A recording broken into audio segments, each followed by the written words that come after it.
नमः परमहंसा स्वादितचरणकमलचिन्मकरन्दाय भक्तजनमानस निवासाय श्रीरामचन्द्राय श्रीहनुमते नमः। श्रीमते रामानन्दाचार्याय नमः। श्रीमद्गुरुभ्यो नमः। सर्वेश्वर श्रीरघुनाथो विजयते तराम। आज हम इस तृतीय भाग में सूर्यार्घ्य, सूर्योपस्थान, मुद्राएं, न्यास और गायत्री जप के विषय में बतलाएंगे। तो आए आरंभ करते हैं। सूर्यार्घ्य देना है। सूर्यार्घ्य के लिए हम ये पात्र रखे हैं बताने के लिए, और ये समझ लीजिए सूर्यार्घ्य देने के लिए जल है, भगवान सूर्य सामने हैं, तो हम लोग जो करते हैं वही बताते हैं। इसमें सूर्यार्घ्य देने का विनियोग है, लेकिन हम विनियोग पर नहीं जा रहे हैं। हम तो उठ करके खड़े हुए या इस प्रकार आसन पर बैठे ही और ये जल लिए। अब हम गायत्री मंत्र बोलते हुए एक अर्घ्य देंगे। अब गायत्री मंत्र आप लोग जानते हैं, मैं व्याहृति बोलूँगा और उसके बाद आप समझ लीजिएगा। ओम भूर्भुवः स्वः एतदर्घ्यं सूर्याय नमः। फिर दूसरा अर्घ्य गायत्री बोलते हैं। ओम भूर्भुवः स्वः एतदर्घ्यं सूर्याय नमः। अब एक अर्घ्य और। ओम भूर्भुवः स्वः एतदर्घ्यं सूर्याय नमः। हमें संध्या वंदन में कभी कभी विलंब हो जाता है। जिसको विलंब हो जाता है तो उसे एक अर्घ्य और देना चाहिए गायत्री मंत्र पढ़ते हुए। ओम भूर्भुवः स्वः। ये अब इसके बाद हमें सूर्योपस्थान करना है। अब सूर्योपस्थान हम ऐसे भी कर सकते हैं और हम खड़े होकर भी सूर्योपस्थान करें। हमें खड़े होकर सूर्योपस्थान करना चाहिए। ये ओम उद्वयं तमसस्परिस्वः पश्यन्त उत्तरं देवं देवत्रा सूर्यमगन्मज्योतिरुत्तमम्। ओम उदुत्यं जातवेदसं देवं वहन्ति केतवः दृशे विश्वाय सूर्यम्। ओम चित्रं देवानामुद्गादनीकं चक्षुरमित्रस्य वरुणस्याग्नेः आप्राद्यावा पृथिवी अंतरिक्षगुं सूर्य आत्मा जगतस्तस्थुषश्च। ओम तच्चक्षुरदेवहितं पुरस्ताच्छुक्रमुच्चरत् पश्येमा शरदः शतं जीवेमा शरदः शतं शृणुयामा शरदः शतं प्रब्रवामा शरदः शतमदीनाः स्यामा शरदः शतं भूयश्च शरदः शतात्। हमने सूर्यार्घ्य दिया तो हम जिसके उपासक हैं, चाहे भगवान राम हो, भगवान श्री कृष्ण हो, भगवान शिव हो, कोई भी हो, अपने इष्ट देवता का सूर्यमंडल में ध्यान करना है। जैसे हम लोग भगवान श्री राम के उपासक हैं तो हम कहते हैं सूर्यमंडल मध्यस्थम रामं सीता समन्वितम नमामि पुंडरीकाक्ष ममेयं गुरु तत्परम। अब इसके बाद हमें सूर्य की प्रदक्षिणा करनी है। यदि सूर्य की मूर्ति है तब तो 7 प्रदक्षिणा करनी चाहिए, और अगर हम सूर्योपस्थान किए हैं तो 1 प्रदक्षिणा से भी हमारा कार्य पूर्ण हो जाएगा। अगर हम 7 परिक्रमा करते हैं तो भी कोई वो नहीं है, लेकिन 1 परिक्रमा से। अब देखिए, जैसे हम यहाँ से यहीं से ऐसे अपना घूमें, ये और ये प्रदक्षिणा हो गई। अब इसके बाद जो हमें परंपरा में बताया गया है हम न्यास करते हैं।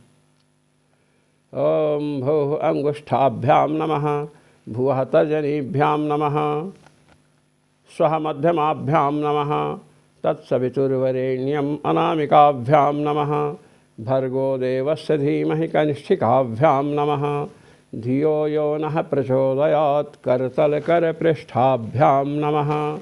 ओम भूः हृदयाय नमः, भुवः शिरसे स्वाहा, स्वः शिखायै वखट्, तत्सवितुर्वरेण्यं कवचाय हुं, भर्गो देवस्य धीमहि नेत्रत्रयाय वौखट्, धियो यो नः प्रचोदयात् अस्त्राय फट्। ये अब इसके बाद भगवती गायत्री का आवाहन करते हैं तो हम विनियोग पढ़ते हैं। ओम तेजोसीति धाम नामासीत्यस्य च परमेष्ठे प्रजापतिर्षिर्यजुस्त्रिष्टुविष्णुः छन्दसि आज्यं देवता गायत्र्यावाहने विनियोगः। पढ़ करके हमने जल गिरा दिया। अब हम मंत्र पढ़ते हुए गायत्री भगवती का आवाहन करते हैं। हमें ध्यान करना चाहिए कि सूर्यमंडल में भगवती गायत्री हैं और चूंकि अभी हमने सूर्योपास्थान किया है, यदि हम सूर्योपास्थान बाहर कर रहे हैं, भगवान सूर्य आकाश में हैं, तो हमें वहाँ से ध्यान करना पड़ेगा। सूर्यमंडल में ही ध्यान करना है भगवती गायत्री का और कहना है ओम तेजोसि शुक्रमस्यमृतमसि धाम नामासि प्रियं देवानामनाधिष्ठं देवयजन्मसि। इसको बोल करके भगवती गायत्री का ध्यान करना है। यहाँ पर एक विशेष बात यह है कि हम शक्ति के अगर उपासक हैं तो भगवती गायत्री चतुर्मुखी हैं। एक हाथ में वेद है, रुद्राक्ष की माला भी है, एक हाथ में कमंडलू है, हंस पर समारूढ़ हैं। और यदि हम भगवान श्री राम के उपासक हैं तो सूर्यमंडल में हमें भगवान श्री राम और श्री जानकी जी का ध्यान करना चाहिए। भगवान शिव के हैं तो भगवती पार्वती और भगवान शिव का ध्यान करना चाहिए। और संध्या करनी है तो संध्या करने के समय हमारी दृष्टि से अगर भगवती गायत्री का ध्यान कर रहे हैं तो बहुत अच्छा है। भगवती गायत्री का ही ध्यान करना चाहिए। हंस पर समारूढ़ हैं, एक हाथ में वेद भगवान हैं और माला है, दूसरे हाथ में कमंडलू है, जल से भरा हुआ कमंडल है और भगवती सच्चिदानंदमयी हैं, उनका ध्यान करना चाहिए। अब इसके बाद उनका उपस्थान करना चाहिए, उनको हमें प्रणाम करना है। तो जल हाथ में लिए विनियोग किए। ओम गायत्यसीत विवस्व ऋषिः स्वराण महापंक्तिश्छंदः परमात्मा देवता गायत्युपस्थाने विनियोगः। देखिए यहाँ पर परमात्मा को देवता बतलाया गया है, इसलिए यह आवश्यक नहीं है कि हम शक्ति स्वरूपा ही ध्यान करें। परमात्मा मान करके ध्यान करना है। चाहे आप भगवती गायत्री का हंस समारूढ़ा का ध्यान करें, चाहे भगवान श्री राम, भगवान शिव, भगवान श्री कृष्ण का ध्यान करें। तो यहाँ पर बोलना है ओम गायस्येक पदे द्विपदे त्रिपदे चतुष्पद्यवदसे नहि पद्यसे नमस्ते तुरीयाय दर्शताय पदाय परो रजसे सावधो मा प्रापत। ये इसका यह है कि आप एक पद वाली हैं, द्विपदा हैं, त्रिपदा हैं, चतुष्पदा हैं और सभी पदों से परे भी हैं। आपको नमस्कार है, जागर स्वप्न सुषुप्ति अवस्थाओं से परे हैं और आप मुझे अपनी प्राप्ति कराइए, हमें हमारे आराध्य की प्राप्ति कराइए। इसके बाद संध्या की पुस्तकों में गायत्री शाप विमोचन आता है, किंतु नित्य संध्या में शाप विमोचन की आवश्यकता नहीं है। संग्रहकार लोग संग्रह करके लिख देते हैं, इसलिए हमें इसमें नहीं जाना है, शाप विमोचन में नहीं जाना है। हमें मुद्राएं अवश्य दिखानी हैं। भगवती गायत्री का आवाहन कर लिया, प्रणाम कर लिया। अब प्रणाम करने के बाद मुद्रा दिखाते हैं, सुमुख संपुट, वितत, विस्तृत, द्विमुख, त्रिमुख, चतुर्मुख, पंचमुख, षणमुख, ये ऐसे आते जाइए। मुद्रा ये लीजिए, ये उन्मुखोन्मुख, प्लम्ब, मुष्टिक, ये मत्स्य, इसके बाद ये आए कूर्म और वराहक, सिंहाक्रांत, महाक्रांत, मुदगर, पल्लव, ये लीजिए 24 मुद्राएं हो गई। अब 24 मुद्राओं के बाद हमें गायत्री मंत्र का विनियोग करना है। ओंकारस्य ब्रह्मा ऋषिर्गायत्री छंदः परमात्मा देवता भूर्भुवः स्वरिति महाव्याहृतीनां परमेष्ठे प्रजापति ऋषिर्गायत्युष्णगणुषवः छन्दांसि अग्निवायुसूर्या देवताः तत्सवितुरित्यस्य विश्वामित्र ऋषिर्गायत्री छंदः सविता देवता जपे विनियोगः। जल गिरा दिए। अब ऋष्यादि न्यास करें। ओम ब्रह्मणे ऋषये नमः शीर्षि गायत्री छंदसे नमो मुखे परमात्मा देवतायै नमो हृदय। ये न्यास करना है। ओम परमेष्ठि प्रजापति ऋषये नमः शिरसि गायत्री छंदोभ्यो नमो मुखे अग्निवायु सूर्य देवताभ्यो नमो हृदय। ओम विश्वामित्राय ऋषये नमः शीर्षि गायत्री छंदसे नमो मुखे सवित्री देवतायै नमो हृदय। ये न्यास हो गया। अब न्यास होने के बाद जो साधक चाहते हों, जैसे गायत्री के कई न्यास हैं, हमने तो ऋष्यादि न्यास कर लिया, अब हम एक व्यापक न्यास करते हैं। व्यापक न्यास का ज्ञान बहुत कम साधकों को होता है। आप गायत्री मंत्र बोल करके ऐसे चलें, हम गायत्री मंत्र बोलेंगे, उच्चारण आपको सुनाई नहीं देगा। आप जो गायत्री मंत्र जानते हैं उन्हीं का इसमें अधिकार है। चलिए,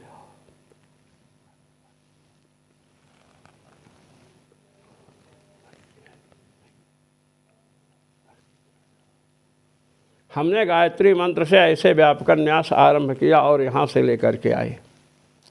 ऐसे हमें 3 बार करना है।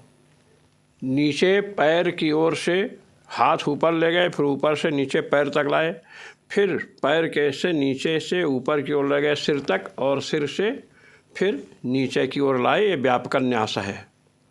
ये 3 बार व्यापक न्यास गायत्री मंत्र से कर लें तो गायत्री मंत्र के पदन्यास, जितने भी न्यास गायत्री के हैं, सबका फल, सबकी शक्ति प्राप्त हो जाती है। उसके बाद हमने, आप समझ लीजिए कि माला लिया, ये देखिए, और थोड़ा जल लिया, और इसी से ओम माम माले महामाये सर्वतत्वस्वरूपिणी चतुर्वर्गस्त्वस्तस्मान में सिद्धिदा भव, जल छिड़क दिए। और फिर हमने गायत्री मंत्र का जप आरंभ किया। गायत्री जप आरंभ किया,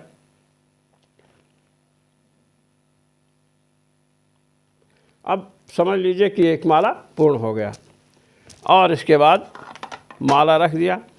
अब हमें पुनः न्यास करना है। ये देखिए, ये ज्ञान, वैराग्य,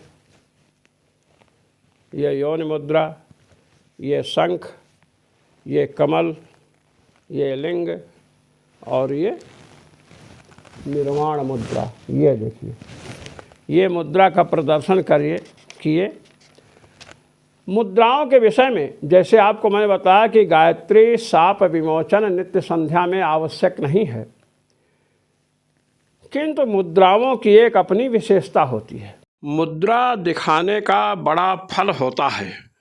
आपके सामने कोई आए, आपने ये मुद्रा दिखाई, अंजलि मुद्रा है, प्रणाम की मुद्रा है। अंजलि परमा मुद्रा सद्यो देव प्रसादिनी, इससे व्यक्ति प्रसन्न हो जाएगा। और आने पर दोनों नहीं, ऐसे किए, इस मुद्रा से व्यक्ति समझेगा कि हमको मारना चाहते हैं, क्रुद्ध हो जाएगा। इस मुद्रा से प्रसन्न हुआ, इस मुद्रा से क्रुद्ध हुआ और ऐसी मुद्रा कर दिए मुष्टिक। तो मुद्राओं का कितना प्रभाव पड़ता है आप समझ सकते हैं। तो मुद्राओं को दिखाने से श्री विद्या के साधक कहते हैं कि यदि संध्या छूट जाए, केवल सूर्यार्घ्य कोई दे रहा है और सूर्यार्घ्य देने के बाद मुद्राओं को दिखा करके गायत्री का जप करे तो उसे संध्या का फल प्राप्त होता है। ये सब आर्ष परंपरा की बातें हैं, सब लिखा ही नहीं होता है। इसलिए मुद्रा प्रदर्शन अत्यावश्यक है। उसके बाद विनियोग, चूँकि गायत्री का आवाहन किया इसलिए हमें विसर्जन करना है। ओम उत्तमे शिखरे इत्यस्य वामदेव ऋषभ छंदः गायत्री देवता गायत्री विसर्जने विनियोगः। जल गिरा दिए और ओम उत्तमे शिखरे देवी भूम्यां पर्वतमूर्धनि ब्राह्मणेभ्योऽनुज्ञाता गच्छ देवी यथा सुखम। इस प्रकार भावना करते हुए कि भगवती गायत्री जहाँ से आई हैं वहीं जा रही हैं और इस प्रकार गायत्री का विसर्जन हुआ। उसके बाद आचमन करना चाहिए। ये श्री रामाय नमः, श्री रामभद्राय नमः, श्री रामचंद्राय नमः। फिर मार्जन ओठों का 2 बार मार्जन और 2 बार हस्त प्रक्षालन करना चाहिए। ये आचमन करने के बाद जो हम ओठ का मार्जन करते हैं, इसका मतलब ये नहीं कि ओठ जूठा हो गया, ऐसा नहीं होता है। मार्जन जो आपने आचमन करते हैं, आचमन का जल गिरता है तो उससे पवित्रता नहीं आती, वो जल पवित्र रहता है, केवल विधि है। अब इसके बाद भगवान का स्मरण करना चाहिए। संध्या कर्म पूर्ण हो गया। इसके बाद संपन्न हुए कर्म की पूर्णता के लिए प्रार्थना करें। ओम यदक्षरम पदम भ्रष्टम मात्राहीनम च यद् भवेत् तत्सर्वं क्षम्यतां देवी प्रसीद परमेश्वरी। ओम यस्य स्मृत्या च नामोक्त्या तपो यज्ञक्रियासु न्यूनं सम्पूर्णतां याति सद्यो वन्दे तमच्युतम्। ओम मन्त्रतस्तन्त्रतश्छिद्रं देशकालार्हवस्तुतः सर्वं करोति निश्छिद्रं नाम संकीर्तनं हरेः। ये बोल करके 3 बार श्री विष्णवे नमः, श्री विष्णवे नमः, श्री विष्णवे नमः भगवान का ध्यान करते हुए श्री विष्णु स्मरणात् परिपूर्णतास्तु बोलें। उसके बाद हाथ में जल लेकर के भगवान, यदि आप भगवान राम या शिव या भगवान कृष्ण के उपासक हैं, अपने इष्टदेव का ध्यान करके उनको ही हमें कर्म समर्पित करना है। भावना करनी है उनके दाहिने हाथ में गुह्यादि गुह्य गोप्ता तम गृहाण स्मत्कृतम जपम सिद्धिर्भवतु मे देव तत्प्रसादात् जगतपते। उनके दाहिने हाथ में जल गिरा दिए। ये संध्या कर्म पूर्ण हुआ। अनेन संध्योपासनाख्यन कर्मणा भगवान श्री राम प्रियताम नमः। भगवान प्रसन्न हो और उसके बाद अनामिका से पृथ्वी के नीचे स्पर्श किए। ओम पृथिव्यै नमः कह करके नीचे की मृत्तिका या जो भी हो लगा ले यहाँ। इस प्रकार यह कर्म पूर्ण हुआ। सर्वेश्वर श्री रघुनाथो विजयते तरम। जिन लोगों को इसमें कोई शंका हो वे प्रश्न कर सकते हैं, उनके प्रश्न का उत्तर दिया जाएगा। जय श्री राम।